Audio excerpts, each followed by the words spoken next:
Newsfirst, Newsline Prime with Faraz Shaukat Ali.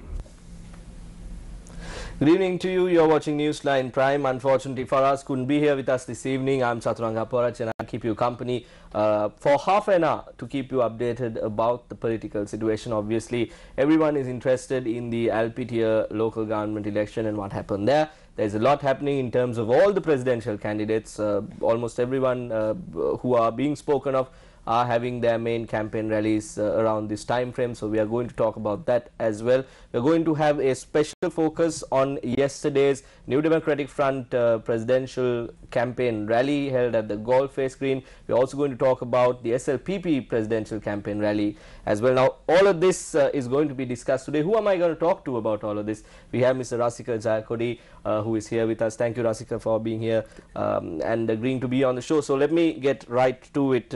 As I said, a lot has been happening for the past few days. We can start off with the main candidates who the people are talking of. But I want to focus your attention to something that happened last week. There was a public forum, a platform that was held for all the presidential candidates. At that time, we were looking at record numbers in terms of the nominations, and we are still looking at record numbers. This is going to be a 2 feet long list, ballot paper. So with all of that, with what is being discussed or with what is being brought to the table by these presidential candidates, there seems to be a shift in the whole debate when it comes to the presidential candidacy. The president himself, compared to 2015, compared to 2010, even compared to 2005. Do you agree or do you see it otherwise? Yes, I think I see a shift in public opinion in terms of how the election should take place. Now people are more focused on policies, and people are asking for election manifestos. People are asking, requesting the candidates to come up with their proposed action plans to develop the country within the next 5 years. So it's a good trend. It's a positive trend. I think the electorate, the people are maturing in a political sense, which is a plus sign.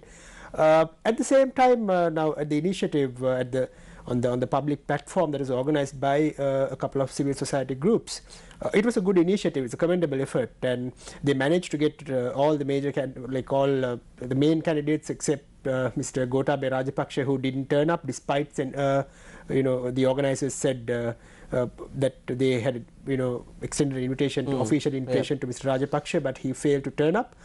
Despite the absence of Mr. Rajapaksa, it was I think a good platform to discuss policies, and mainly UNP's candidate Mr. Sajith Premadasa and the JVP's candidate Mr. Anurakumar Disanayake shared their views, and I think overall there's a positive reaction from the public to the initiative, and I think they can go, initiatives of this nature can go a long way in shaping public opinion on how politics should be in this country.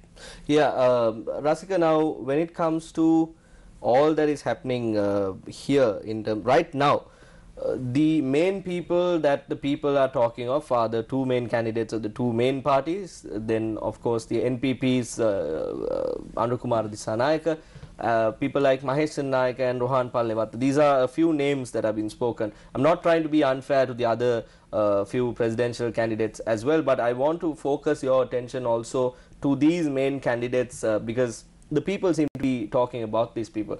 Now, they are laying out various at their campaign rallies, they're laying out various policies that they are going to do and activities that they hope to achieve.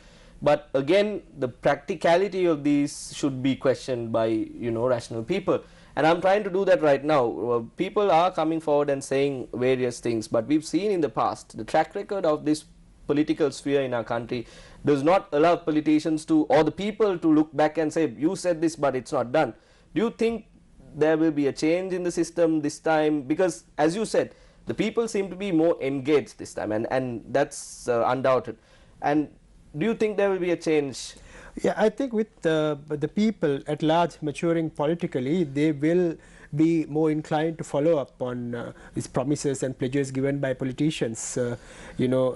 From 1988, at every presidential election, one of the main pledges has been the abolition of executive presidency. From 1988, Yep. 1988, the main pledge of the SLFP campaign led by Ms. Sirima Bandaranaike was the abolition of executive presidency. From 1994 onwards, the political party which promised to abolish executive presidency has won the presidential election. Yes. So there have been a 25-year-old mandate to fulfill that pledge, but it hasn't been done yet. Yeah. But now, I mean, we have to understand, in fairness to the to all these political parties, that public opinion is something dynamic. It keeps shifting, and that's the essential nature of opinion. It changes. Yeah.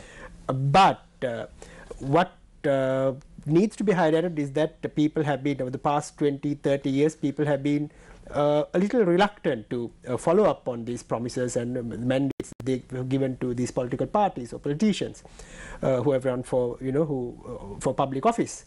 So this time around, I think with these new trends that we see, and with more engaging civil society movements, there will be a positive change and there will be progress. Absolutely. Rasika, next question is, now we started off by saying the UNP NDF rally yesterday. They said record number of people. We saw in terms of the footage that there was a very high gathering, and then of course the SLPP also had their maiden rally 2 days ago. All of these maiden rallies attract a lot of people. Does that necessarily mean that they will have the support of the masses? How does that, in your opinion, work out? In politics, Chaturanga, optics matter really. So all these rallies are optics, but they mean a lot to all these political parties. For instance, the UNP's rally yesterday was a massive success. I mean, record number of people turned up, and it's not easy to get something like that going. Yep. The UNP rally, I witnessed that the energy levels were high and they were highly enthusiastic about the election, and there was a lot of excitement in there. So the UNP, it was a rally of that scale instilled a lot of confidence among the rank and file of the UNP, which is very important in the run-up to a very important presidential election. And I think Mr. Ajit Premadasa made some, major announcements. For instance, the appointment of Field Marshal Sarath Fonseca as the person in charge of national security under his presidency, and which was something that was expected within the UNP camp, and Mr. Premadasa promised to deliver that. I think the SLPP rally was also a successful event. It was not as big as the UNP rally, we have to understand that, but the SLPP went into their first inaugural rally after signing an MOU with the SLFP. But the MOU with SLFP had a symbolic value. It doesn't make much sense in terms of numbers, because the SLFP numbers have been dwindling over the past 4.5 years. But still, the SLFP is a grand old political party which has ruled the country for nearly 3 decades after independence. So going into an alliance with the SLFP gave the SLPP supporters an emotional high before the rally, which is important again. The JVP rally was held in Tabuttegama, which is the birthplace of its candidate Mr. Anura Kumara Dissanayake, and Mr. Dissanayake made a moving speech. He talked about his personal experiences, growing up in the area, his experiences in the childhood, struggling to make ends meet, and how they got involved in social movements and political movements that aspire to change the dynamics of our society. And there was a decent crowd at the JVP rally too. So I think all three parties conducted their inaugural rallies successfully. But I think when you look at the final numbers, the UNP performed better than the other two parties. And that's where it stands. Rasika, now this brings us away from, let's go away from the optical portion of the whole presidential candidacy, and let's come to the actual numbers. Now we've seen this time that there are 35 candidates whose nominations have been accepted, and to a certain degree, one might question the practicality of actually having 35 presidential candidates. One can even question and say, can some of these candidates amass at least 2,000 to 3,000 votes? Is a fair question to ask at this moment. In a situation where something like this happens, there is nothing to say that might stop the next presidential election. We might have 70 next time, or we might have 5 or 6. It doesn't work as we expect. So shouldn't there be something like a law or a fine that is imposed or anything of that nature to stop the amount of, or should it be stopped, is my main question. I don't think it should be stopped, Chaturanga, because in the end it's all about democracy. I mean, if you feel like you can run for the presidency, you should be able to do that without restrictions, and that's how democracy works. So I think imposing a restriction of that nature would sort of limit the democratic character of our society, and I think that shouldn't be something that we must entertain. At the same time, we have to understand that this sort of running 35 candidates in the race is somewhat bizarre, and it's actually bizarre, but it generates a lot of practical difficulties. The ballot paper is 2 feet long, and it's like humanly impossible to deal with a ballot paper of that sort. So all these problems are there, but I think it's not a reason to restrict people from running for the presidency. But I have an explanation on why this happened, because I think over the past 2-3 years there have been a lot of discussion on alternatives. Yeah. None of these political parties, there's a school of thought like that, none of these political parties work and people need another choice, and because of that there's been a huge demand in society for a candidate who represents the masses, the common aspirations of the people. But the thing is, the funny thing about these alternative political parties is that there's a story about leftist parties in the past. If you put 5 leftists in a room and give them 5 cups of tea and take them out after 24 hours, you'll get 5 leftist parties. That's how the dynamics work among them. I think the same applies to these alternative candidates. If you put 5 of them in a room and give them 5 cups of tea and take them out after 24 hours, you'll get 5 alternative movements, and that's what happened to the Sri Lankan alternative movement as well, because there are so many alternative candidates. Yeah. Rasika, now again, going from that question itself, yes, as you say, it's an interesting time to live in terms of the politics that is happening. We have seen a lot happening in the past 4 years, 2 prime ministers, no prime ministers, 2 IGP. So moving on from that situation to what we are having right now, what if all of these candidates who are the so-called alternative movement of this presidential race decide to support one of the main candidates during the latter part of the presidential campaign? How does that work out? Is there a possibility? What do you think? I think in the end there are 2 serious candidates among the apart from the top 3, UNP, SLPP and the JVP. There are 2 serious candidates, former Army Commander General Mahesh Senanayaka and Mr. Rohan Pallewatha. But Mr. Rohan Pallewatha held his first rally, first public gathering this evening, but I spoke to some of the journalists who attended the rally, and all of them told me that the crowd, the turn up of the crowd was a little disappointing, and they were not about less than 500 people. That's what journalists who were present at the rally told me. So this means there's a lot of hype in the media, in the media space or social media space, but which actually doesn't translate into real numbers. Yeah. But still, I think Mr. Pallewatha and General Senanayaka are the 2 serious candidates, but I don't think that they will pledge support to any major candidate in the run-up to the election. Yeah. But other candidates, I think a lot of them are they have joined the race to support of certain political parties. So that will happen as we move on. But I think that will not make much of a difference to the final result. Rasika, again, LPTA elections, when you take a look at you spoke about this as well, the optics ahead of the presidential election, the party supporters, the die-hard UNPers, die-hard SLPPers, SLFPers, JVPers, all these people are looking at a sort of a situation, a moment to sort of savor on. And the UNP rally yesterday, the NDF rally yesterday, was a emotional high, as you called it, for the UNPers and the NDF members as well.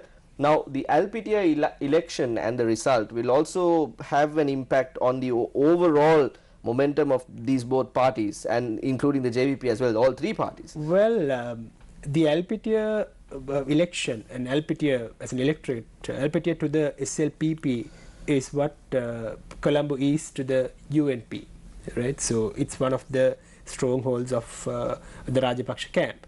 So no one expected the UNP to actually win the LPTI election. Let's get real about it. At the same time, now, for instance, at the last presidential election where Mr. Rajapaksa lost, he still won LPTI with a resounding margin. Yes. He won LPTI, I think, with close to 14,000 or 13,000 votes, and he polled, I think, 60% of the total votes, which is big number. Whereas the UNP managed to secure, I think, just less than 40%. So this time also, I think the UNP was not expecting to win, but I think the thought process within the UNP camp was that if the UNP managed to get over 40%, that means they will have a easy run at the presidential election, because this is one of the strongholds of the Rajapaksa camp. And if the UNP managed to get somewhere between 30 to 40%, 30 and 40, that means the contest is still very much alive. And if it's over 35%, that means it will be presidential election will be a hotly contested one. Yep. And if the UNP gets less than 28, like 29, 28%, that means it's a cause for concern for the UNP. To be honest about it. So I'm not aware of the final numbers, but now so far we have received information that I think all 17 wards have been won by the SLPP, but I'm not aware of the numbers. But I think the UNP will, from where things stand at the moment, UNP will secure somewhere around 35%, 34 to 36. So that means the presidential election will, the contest is still very much alive. Let's put it that way. Rasika, the final result, or the first result rather, will be announced according to the chairman of the Elections Commission around 10 p.m. today. So we will keep the general public informed as well. A quick reminder to our viewers that Newsline will be telecasting from 7 a.m. for the 5 weekdays starting from Monday, and it will be a 45-minute show ahead of the presidential election. So Newsline will not be at the prime hours starting from next week. It will all be in the morning starting at 7 and going on till 7:45. Farah Shaukat Ali, who is our host of the show, myself and Charlene Benedict will be joining you from time to time ahead of the presidential election. As Rasika is saying, it will be a hotly contested presidential election, so we want you to be informed and we want to keep you informed. So we are going to join you from that time onwards. Again, coming back to the topic that we were discussing, we are at a situation where the general public have in terms of choice, they have a lot of options, but again there have been a sort of system in place from the past, especially in the last few presidential elections, where the main candidate was from a coalition, collection of parties. This time too, we are not seeing the main logos, the main symbols. We are seeing all of these coalitions, the NDF, the NPP, and also the SLPP now with this MOU being signed. Now, this system, we were of the understanding that it did not work, especially with the 19th Amendment to the Constitution, this coalition system of governance, when the general election brings in another party and the president is from a different party and he's a common candidate. The system was not necessarily moving in the right direction. Now, with all of these candidates coming in, and we also consider the general election, where do you see the country going?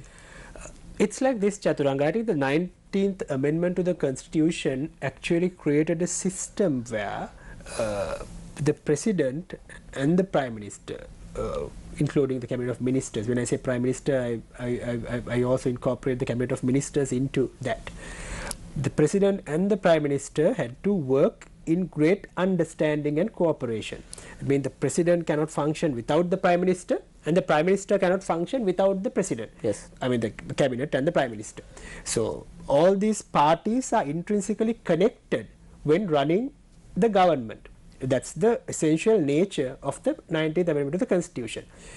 Now, this is, I think, it's a positive development as far as the democratic space in this country is concerned. Yes, we have seen a lot of chaos. We have seen, a lot of constitutional issues and a lot of, infighting within the government. But at the same time, it, like from a broader perspective, I think it has been instrumental in sort of creating a more inclusive and more participatory system of governance without allowing the president to rule with an iron fist, as we have seen in the past.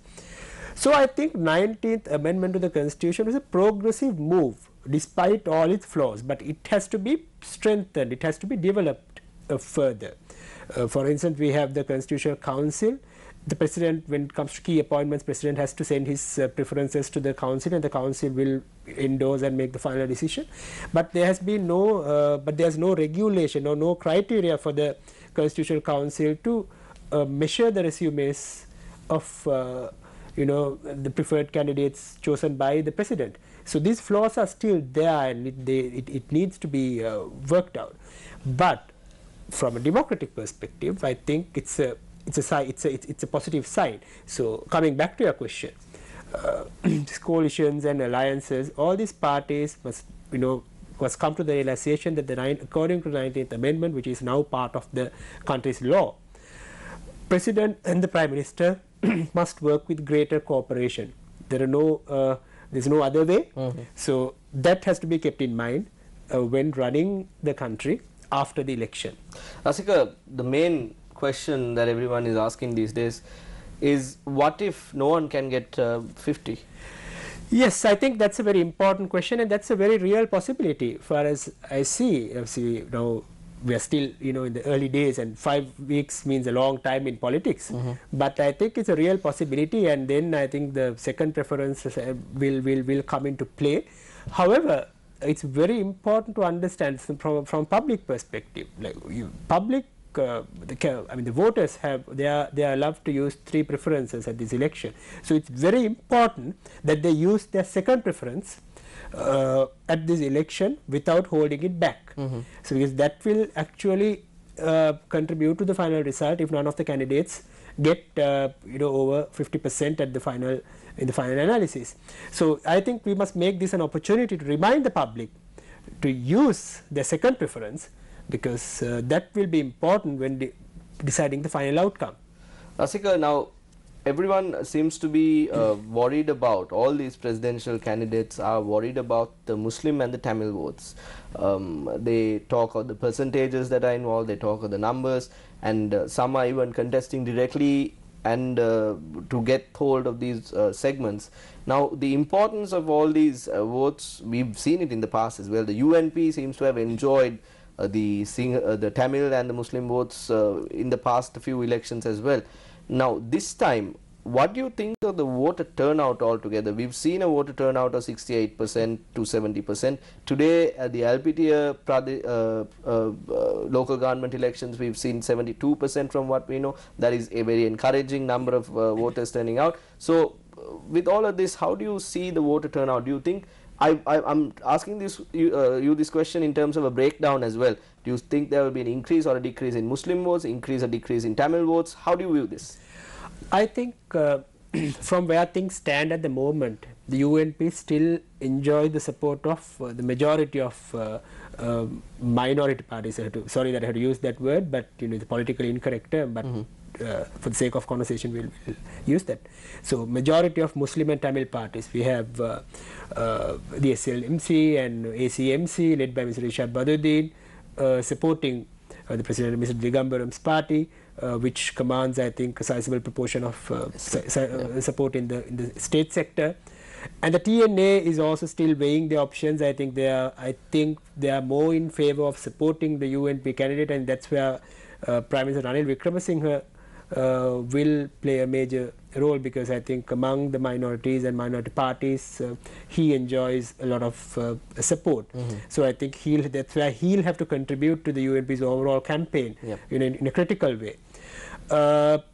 I think the presidential election, Chaturanga, is generally a binary election, to a great extent. The people, it's a binary choice, this candidate or that candidate. So we haven't seen a situation where a third candidate, coming up and dominating the election. So in that sense, a binary election. So I don't think there will be a major difference in this this election as well, because minority parties and with Tamils and Muslims will engage in this process in a enthusiastic manner. So yes, I think it will be an exciting election. Rasika, again, now we can have sort of a comparison. You touched upon this as well. If this is the result of the LPTI local government election, what will the result be in terms of the whole country? There can be a small comparison of sorts to understand what's going on. I want to ask you that question as well. But before that, the fact that the UNP, did the UNP show enough enthusiasm in the LPT electorate? Yes, we understand that the LPT electorate is predominantly an SLPP, Mahinda Rajapaksa camp sort of electorate. From the 17 wards that we've seen, we've travelled there, and the sentiment was such. But did the UNP campaign right at the LPTA Pradesh Sabha election? I think the UNP did the best they could, in the sense, they are running a large national campaign. So it's not easy, Chaturanga. That means it's a large machinery.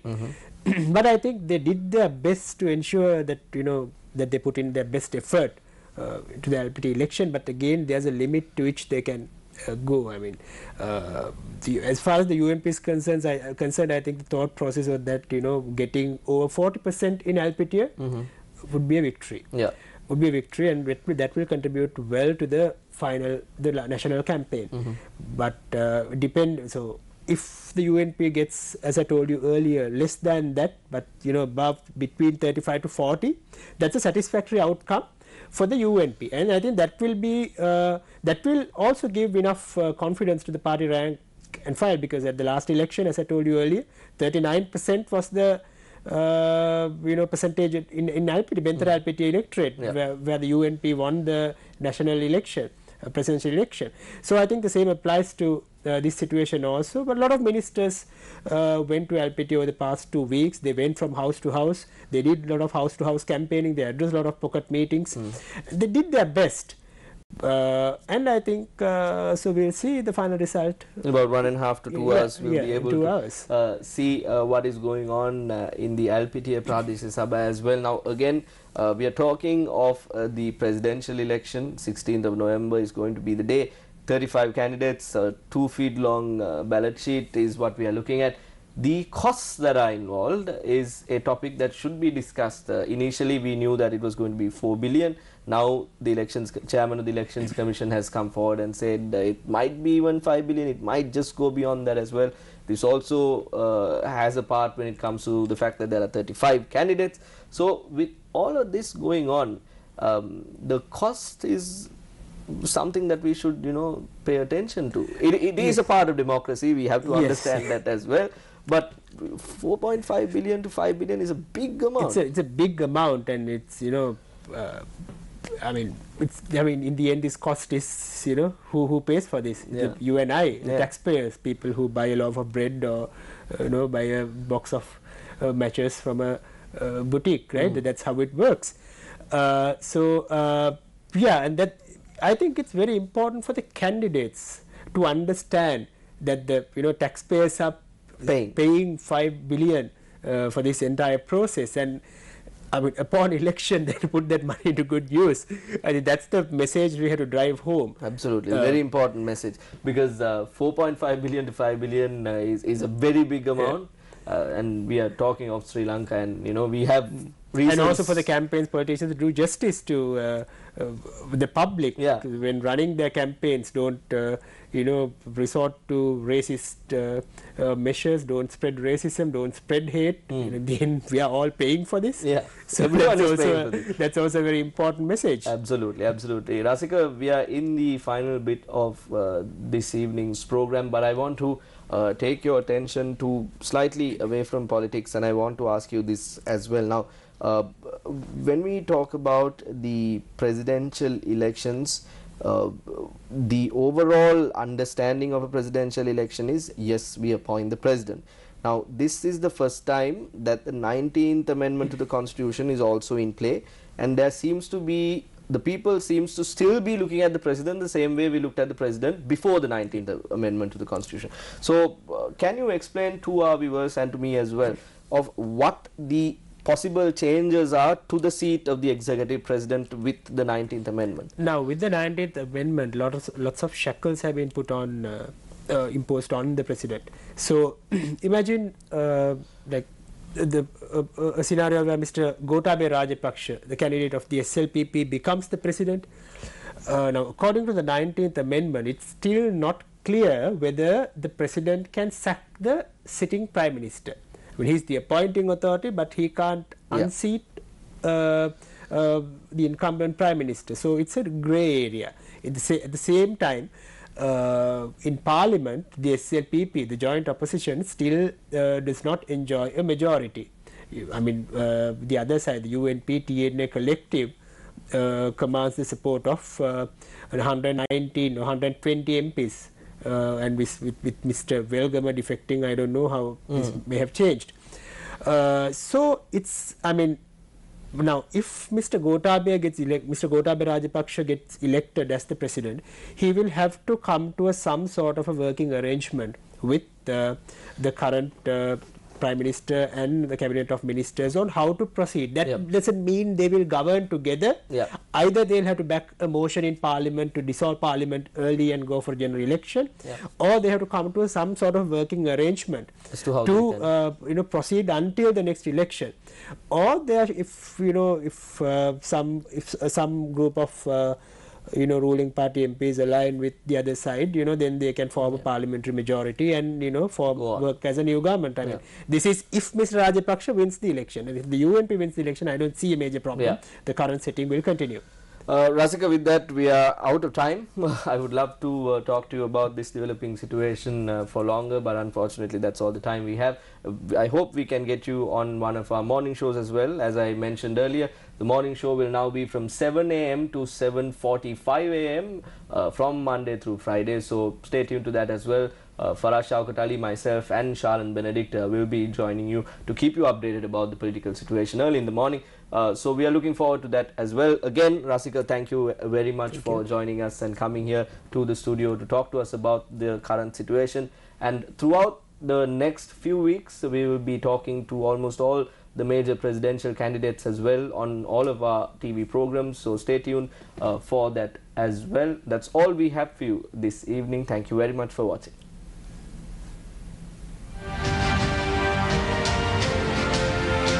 News First, Newsline Prime with Faraz Shaukat Ali.